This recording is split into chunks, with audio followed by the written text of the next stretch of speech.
दादांनो, जो राजगड महाराजांना सोडायचा नव्हता, एवढं प्रेम करत होते महाराज राजगडावरती, हिरोजी इंदुरकरांना महाराज बोलून गेले होते, जो बांधकाम प्रमुख ज्यांनी रायगड बांधला, की हिरोजी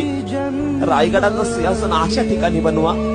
अशा ठिकाणी बनवा की जेव्हा जेव्हा सिंहासनावर बसेल ना, मला बसल्या बसल्या समोर राजगड दिसला पाहिजे.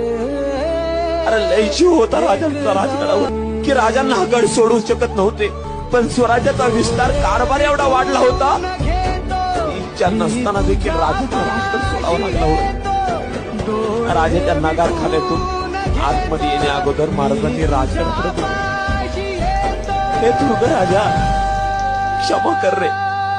कारण सगळं काही घडलं ना ते राजगडावरती घडलं दादांनो. पण राज्याभिषेकाचा सोहळा रायगडावर होतोय, ते एका गडपुरुषाला काय वाटत असेल या वेदनेने या राजाचा जीव